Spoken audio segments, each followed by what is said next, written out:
Direct செல்லிங்ல, network மார்க்கெட்டிங்ல நம்ம ஒரு successful லீடரா மாறணும் அப்படின்னு வச்சுக்கோங்களேன். ஒரு சில ஃபர்ஸ்ட் வந்து நமக்கு ஒரு சில விஷயங்கள்ல நம்ம வந்து ஸ்ட்ராங்கா இருக்கணும். இந்த விஷயங்கள்லாம் வந்து இதெல்லாம் நம்ம வந்து கத்துக்க கூடாது. இதெல்லாம் வந்து நம்ம நேச்சுரலாவே நமக்குள்ள இருக்கணும்.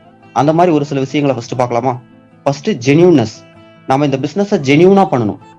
நம்ம வந்து நம்மளோட அப்ளைன்ட்டையும் சரி, நம்ம டவுன்லைன்ட்டையும் சரி, நம்ம வந்து ரொம்ப ஜெனியூனா இருந்துக்கணும், உண்மையா இருக்கணும், பொய் சொல்லக்கூடாது, ஏமாத்தக்கூடாது, ரொம்ப ரொம்ப ஜெனியூனா இருக்கணும். அடுத்து டிசிப்ளின். நம்மள்ட்ட வந்து இந்த பிசினஸ்ல ஒரு டிசிப்ளின்டு ஒர்க்கா இருக்கணும். டிசிப்ளின்னா என்ன? இந்த ஒர்க்ல டிசிப்ளின் என்ன? கரெக்டா டைமுக்கு ட்ரைனிங் வந்துடணும், டெய்லியும் ட்ரைனிங் ஃபீட்பேக் போடணும், டெய்லி பண்ணக்கூடிய வேலைகளெல்லாம் டெய்லியும் பண்ணணும், டிசிப்ளின்டா இருக்கணும். நமக்கு அந்த டிசிப்ளின் அப்படிங்கிற அந்த ஒரு அதுக்கான அர்த்தம் வந்து நமக்குள்ள தெரிஞ்சிருக்கணும். அவங்க தான் இந்த பிசினஸ்ல சீக்கிரமா சக்சஸ் பண்ணுவாங்க. கன்சிஸ்டண்டா எஃபோர்ட் போடணும்.